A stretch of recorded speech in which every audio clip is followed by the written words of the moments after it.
Welcome back, everyone, to this Halloween Horror Fest of 2025. And this time, gamers, I should say. It's time for a game review. And why not on one that's loosely based off of a rather well-received horror post-apocalyptic alien invasion franchise. And I should say, tiptoe to this one and be quiet because we're talking about A Quiet Place, The Road Ahead. Yes, I know I reviewed the first two, and I apologize I neglected to do a review, but I wasn't able to get to day one, but I did consider it one of the best movies of 2024, and how appropriate it would be to release a game loosely based off the franchise. And, well, it's also available on Xbox and Steam, but I have the PlayStation 5 version, so let's remain silent and get to what makes this game so good. Alright, well, upon starting the game, you should probably take note that this game is made by Saber Interactive, a company that's had some pretty good games, to some mediocre ones. And of course, they also have Jurassic Park Survival, which I'm not sure if it's going to be released this year or not, but hey, the wait'll be worth it. But yeah, this is a typical horror survival game, as you'd expect, considering it's based off of these movies. And, well, you start out, and you can obviously save your game and load it. Nothing out of the ordinary here. You can select your difficulty. Obviously, I'm a casual gamer as always, so I'm going to select the easiest difficulty. But even under that, you're still going to endure some of the challenges and occasional frustrations this game has to offer. Well, let's get to it. Story-wise, this game actually takes place in between Day 1 and the first Quiet Place movie. You play as, well, a different character that you've never seen before in any of the films, and her name is Alex. She's a college kid and an asthmatic, which actually does play a pretty big part in this game. I'll get to that in a little bit. But yeah, it's in first-person perspective all the way through, and you got the typical familiar elements and mechanics that should be pretty easy to pick up and learn right off the bat, like walking.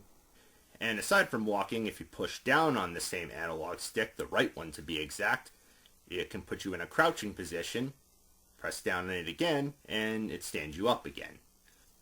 You're usually better off crouching because it does create less noise. But even with that, you still have to watch where you're going and not move too fast. See that little footstep thing in the bottom right corner? Well, that's an indication you're going too fast, which can lead to you making noise, which you obviously want to avoid doing. So yeah, what's this game about exactly? Well, it's a survival game, like I said. You're venturing through a post-apocalyptic world, and it's many different locations after all this shit hit the fan, but it's got much more to it than you think. And, well, compared to something like Alien Isolation, which is also too a survival game, but that is an enormous maze, and it's more non-linear. This one is more linear, even though you still have to figure out where you have to go in each section of the game, and you can't backtrack to that particular part. When you get to a certain location, you're basically stuck there, and you can't go back to the previous place you were in before. You start on day 105, and yeah, it does that whole whatever day it is, just like in the movies, and though despite playing as a character who's not in any of them, it still does bear a lot of the references and homages to the films that should seem familiar for anybody who's watched them. For one thing, it does have the same creatures, called the Death Angels, who invaded Earth and came down by meteor. And not only are they super hostile and dangerous and quick, but they also have, most notably, despite being blind, the power to hear pretty much anything. Which is why everybody has to try to be quiet, because if they make a single sound, they will hear it and they will come hunting for them. So it feels just like you're in the movie. And like the movies, there are little tricks and whatnots to try to outsmart these creatures, and you are given hints as you progress through the entire game, because there are going to be situations where you're going to end up making noise and have to try to avoid being killed, because if you do make noise and the creature gets a hold of you, you're dead. Thankfully, there are checkpoints, so if you die, you're sent back to that previous checkpoint. But yeah, like in the movie, there are certain things you can use to try to avoid being detected by these creatures. Like, for example, you can try to use certain areas to help drown out the noise. Like here at the beginning of day 105, you can use the sound of the rain to do just that. Same thing with the waterfalls later on in the game. That loud roaring sound from it, it'll do the trick. But anyway, yeah, getting back to day 105, starting out and walking through what looks like an abandoned rundown ranch resort. And this is where the gameplay and everything is established pretty well. Sneaking around looking for much needed supplies in a seemingly abandoned but humongous place. Yeah, picking up items is definitely a big part of this game because you do it a lot in many different locations, and some of these things are pretty essential. But anyway, yes, you go through this place and you notice there's a lot of rooms, a lot of locked doors. Again, this is what you're going to deal with throughout most of the entire game. So despite being straight up linear, it does require a bit of problem solving to navigate through all these different areas. So, what do you have to do here? For example, you have to climb outside through the destroyed wall, make your way sideways across the roof into the window of another room which you weren't able to access before, and there you go. You come across a vent which you have to crawl through, but not after undoing the screws. And how do you do that? You find the screwdriver, unscrew each one at a time, open it up, and you can crawl right through like John McClane, and eventually it will lead you into another room that you could not access before. There are certain moments where you may have to climb up or down, or even squeeze through a tight space. Yeah, see these yellow lines? That's usually an indication that you have to perform one of those moves. There's also occasions where you may have to find a key to open a specific door. And then there's times where you actually can access a room that's locked from the inside. You turn the lock, and there you go. Now you can enter both ways. Yeah, any of these things, doors, drawers, cabinets, you have to open them slowly and gently. And I know, just like walking very slowly, it can be pretty tedious and really test your patience a bit. But that's all part of the game right here. All about being quiet as a mouse. You can either handle it or you can't. But anyway, you find your essentials that you need, and your partner leads you into what looks like a safe room, and that's exactly what it is. Full of candles. You come across all sorts of notes and pictures, which don't come in any use, but yeah, in a time like this, you could say the game has a little bit of heart thrown in there. And yeah, you're going to find these just about anywhere.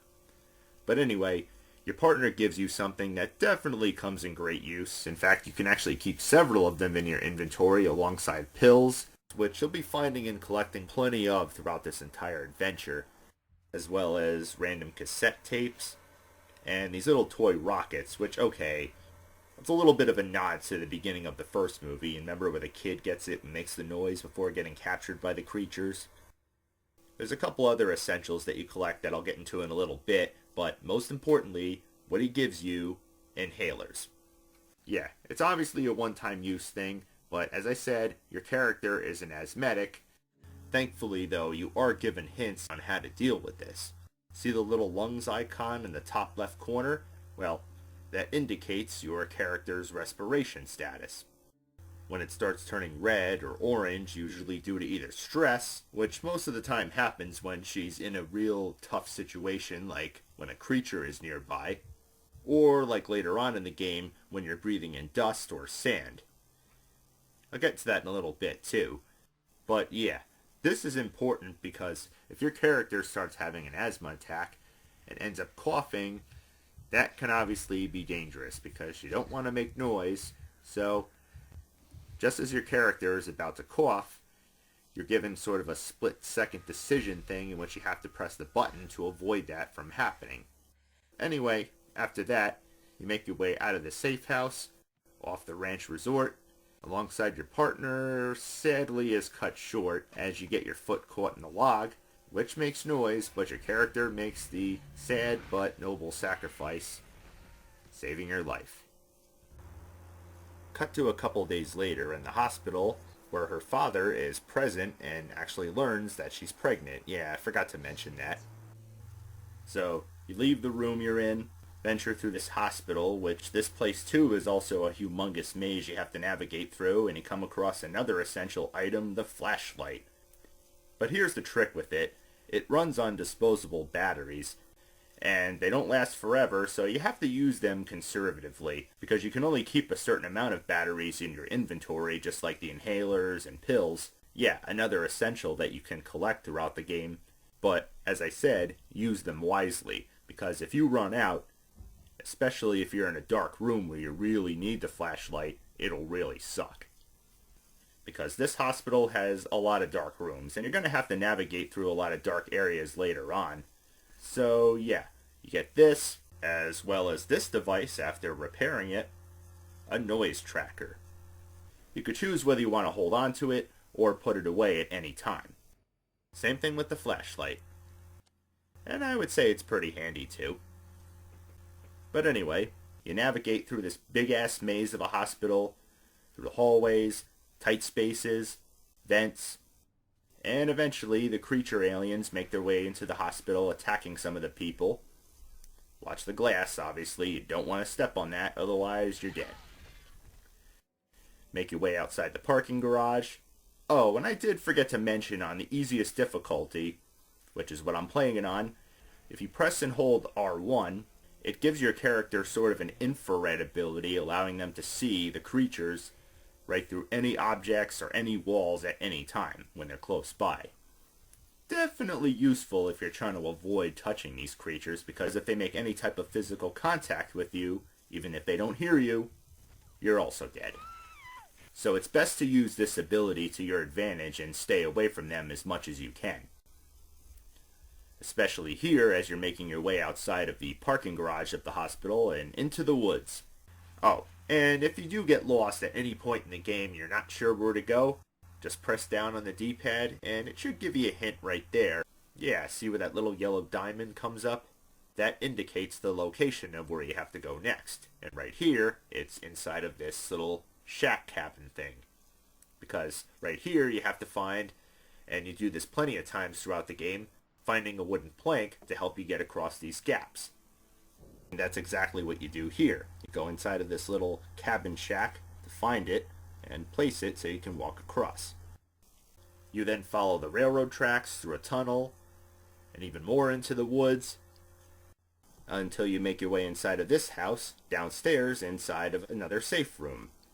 But it's not for very long, as you have to make your way upstairs and out the window as you barely survive falling off the side roof. And this is where you're brought to yet another aspect of the game that plays a pretty big key role in it, distracting the creatures. Yeah, of course, as I said, you're going to slip up and make noise at some point, but there are ways to throw them off, and you're introduced to that here by either picking up a brick or a bottle, but you can only keep one of these things in your inventory, because if you pick up one and put it away, and then pick up a different item, well, it's going to drop that other item and replace it. But here's what you do.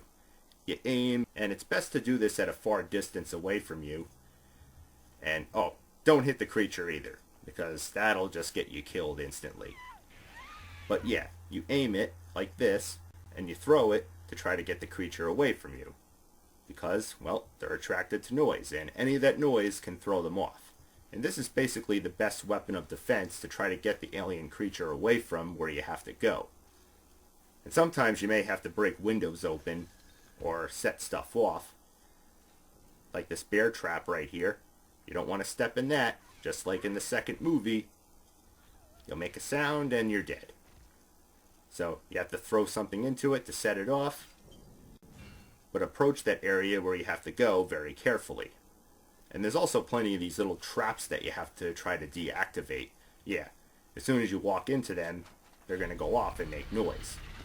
Again, almost like the second movie. Remember when they run into those things and the bottles fall? So disabling these things is a little tricky, and it requires whatever button combination that you have to put in, whether it's holding a button in, or pressing another button and holding one in, or pressing the correct button at the exact right moment. Because if you screw this up and don't put exactly the button combination it's asking you to, well, it'll make noise and you're dead. where you meet up again with her father, who helps you along the way using a radio that he repaired to keep in contact with you. Not till after you play through the first flashback sequence on day 1, in which you're still taking control of the same character, Alex, walking through the woods and to your house, I'm assuming, for a barbecue. And yeah, I know, this is pretty tedious. You gotta get the beers, walk through the house, all the way up to the attic after you get the piece of the ladder, talking. But I guess they want to develop the character and her backstory a little bit better, so I'll give it the benefit of the doubt there. And yeah, I also forgot to mention, you do have the option to skip any of these cutscenes if you feel like you don't have the patience to sit through them, as long as it says press and hold X button to skip at the bottom right. Well, you can do exactly that. So yeah, this is when things are normal and when shit just about hits the fan. Yep, the aliens come down by meteor and jumps right back to the main story, where, as I said, you're venturing through the campsite. Her father helps you by giving you the radio to keep in contact with you, deactivating these sound traps and bear traps while avoiding the creature, and you have to turn on the electric power and climb to the top of this tower, where you have to get the piece of the ladder to do so and radio out an SOS. But then, tragically, her father's life gets taken. But not long before that creature takes that other person's life. So then, grief-stricken, your character spends the night inside of a cave with a waterfall, and then you make your way outside, and this is where you're introduced to another aspect which should seem familiar for anybody who's seen the films: sand. Yes, you carry around these sandbags and pour the sand out on the ground wherever you want to walk, which makes your walking more silent. Definitely handy, especially wherever there's mud or water, because that'll obviously make noise. But you do have to be careful because, like I said, your character's an asthmatic, so the sand could trigger an asthma attack. Though these will run out, but thankfully most of the time there usually are more than one of these. But you can't store them away in your inventory, so it's either you hold on to them or put them down. But yes, you navigate through this swampy looking area, placing the plank of wood in several different spots. You gotta pick it up and move it, and it can be a little bit of a maze. But eventually you make your way onto and through a train yard, and through several trains that have been ripped apart. Find a key, and whoa, oh my god. Okay, yeah, you go through a bit of a wild ride as you narrowly avoid death right there. But yeah, you make your way out of this set of train cars and across the bottom part of this bridge, which, whoa, okay. Yeah, that can give you a worst case of vertigo right there, as you barely make it past this creature despite making all that noise.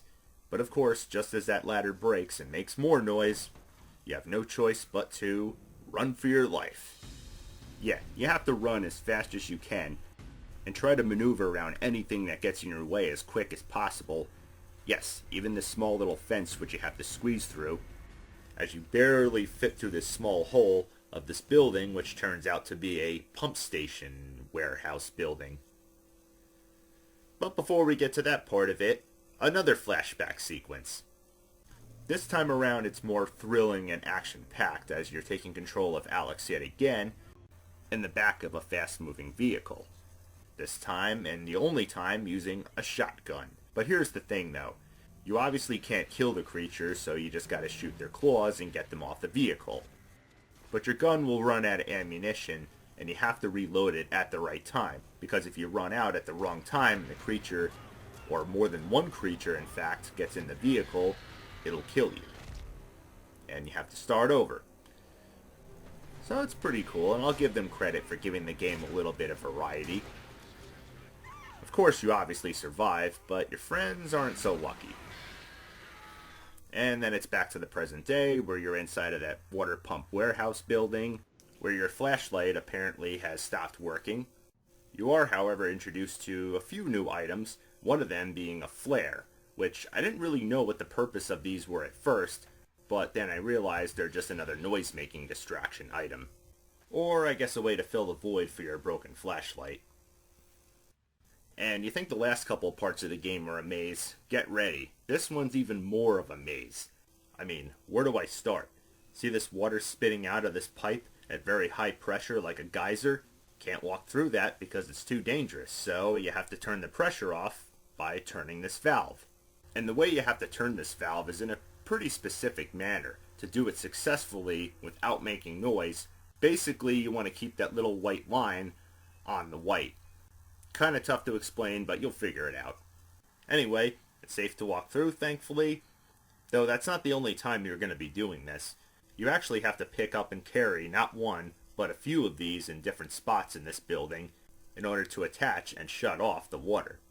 But not till after you have to break a window glass open to get into this room, where you pick up the piece of the valve, place it through the hole in the fence, squeeze your way around, pick it up, and carefully make your way outside as you place it to shut off yet another pressured pipe that's spitting out water and blocking your path. But of course, this creature is going to be riding her ass pretty much throughout this entire building, so get used to it. Otherwise, you make your way into what looks like a big utility room. Can be a little tricky to figure out. You got to use the plank of wood to get across. Got to get into this room by busting this window open with a brick. And then unlock the door from the inside. Unscrew and take off the cover and get through another vent.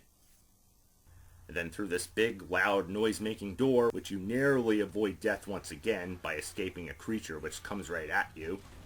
But thankfully the door is able to withstand the creature's strength and keep you safe from him, as you make it into yet another safe room with candles, and then out another vent. And then here is where things really turn into a bit of a brain teaser maze right here. And after shutting off yet another valve that's blocking your way, you have to navigate through this big-ass room, which is much more trickier considering the amount of spots and areas that you have to try to maneuver through. And shut off two more valves. The first one requires the piece of the valve that you have to attach to it. But the second one thankfully doesn't. It's already on there. But yes, you shut them both off. You climb all the way down. Crawl through this watery tunnel. And then you pick up a new flashlight. This time it's one that thankfully doesn't require disposable batteries. Instead, you just recharge it. Much easier, I would say. But yes, after that, you get the key. Then you climb and get the hell out of there and onto the surface world in the section called the harbor, or more or less what looks like a park area and kind of a woodsy spot, eventually leading you into a small town where you make your way through a couple of buildings, have to grab a piece of this ladder which you have to climb up, leading you into a big factory warehouse building where you have to break a window open to make it into this room, but beware the creature is still stalking you. And turn this machine engine on. Then get the hell out of there. Make your way into what looks like an electronics store, which actually does establish the creature's weakness. Spoiler alert for anybody who hasn't seen the movies. But yeah, it's shown right here perfectly well that high-pitched frequency noises do draw them away. But you don't utilize it to your advantage, unfortunately, so onward as the creature runs away, briefly, not gone forever, as you make your way outside, then climb up and scale across this maze of a rooftop, then climb down through the street, and inside this building, where you come across yet another candlelit safe room. But to exit the safe room, here's the thing, you gotta know the combination to getting this lock undone. You could just look it up online. I'm sure anybody else does. I did. Oh, and I should also mention, yes, speaking of combinations, there are several of these briefcases that you can open. Again, just look it up online if you don't know them. And they're usually filled with some goodies that'll come in good use. But yes, you continue your way, eventually making it to the actual harbor. And here, well, nothing you haven't seen before. Several planks that you have to put down, a little puzzle to try to raise this boat that's apparently blocking your path, and to do so you have to get the piece of the attachable crank, attach it right here, and there you go. And pretty much the same exact mechanics apply for this as if you're turning the valves to shut the water off. Just have to keep it on the white. As you raise the boat, you can finally pass through, climb up the ladder, which brings you into this big building here, where you experience another close call by making a sound when one of the catwalks gives way, but thankfully the loud frequency noise draws the monster away temporarily. As you make it through this big building and get the hell out of there, where you're on to the final part of the game, the fire station. And this is where you're introduced to yet another item that you have to pick up and comes in big use in this part. The fuses. Yeah, you pick these little things up and then you place them inside of these electric boxes after you open them. Some may have some broken ones inside of them which you have to dispose of and then place the new ones in that you picked up. Some may require one, and some may require two. And it's all to power up and get these doors open in order to access all of these rooms that you have to go in. You may have to take fuses from one box and then put them in another, because like I said, some may require more than one.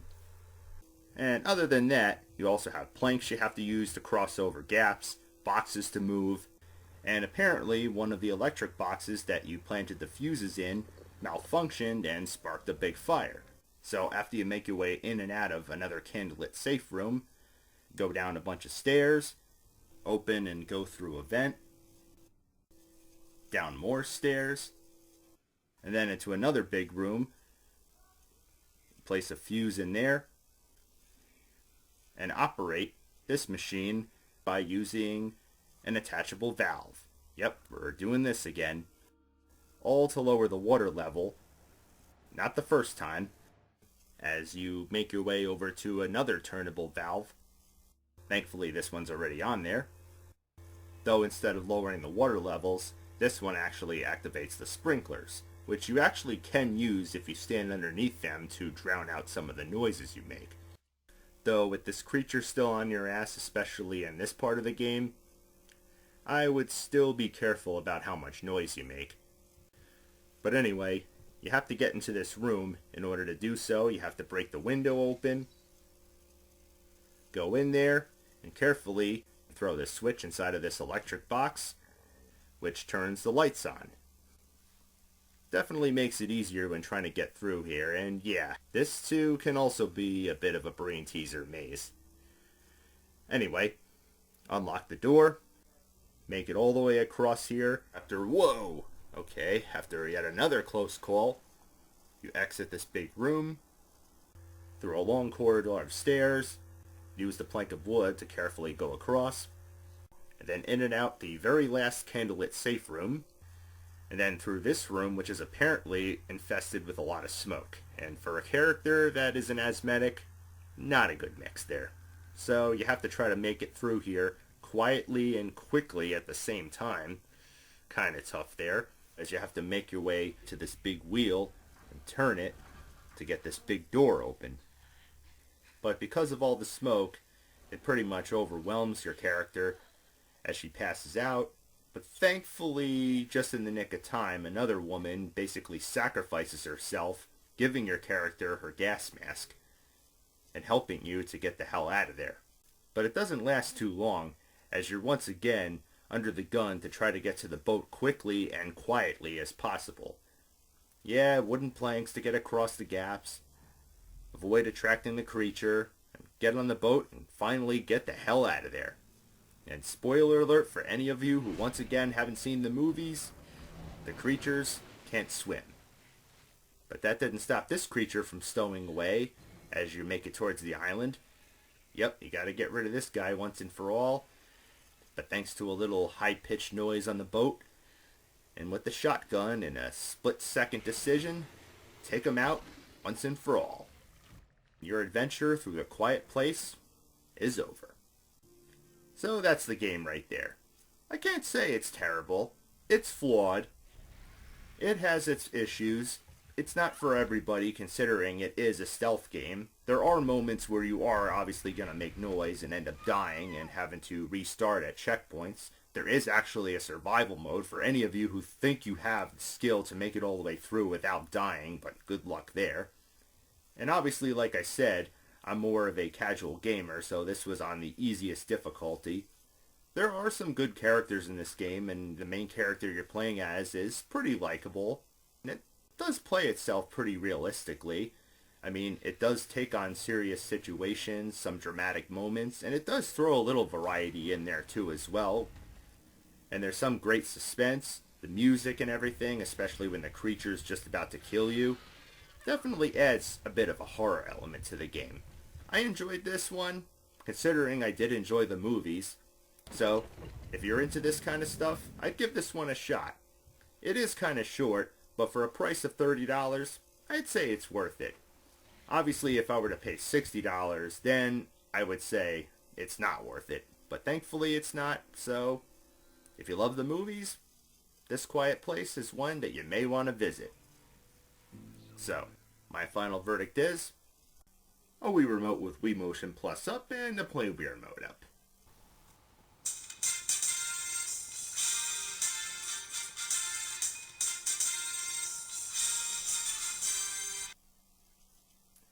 So, till next time, happy gaming.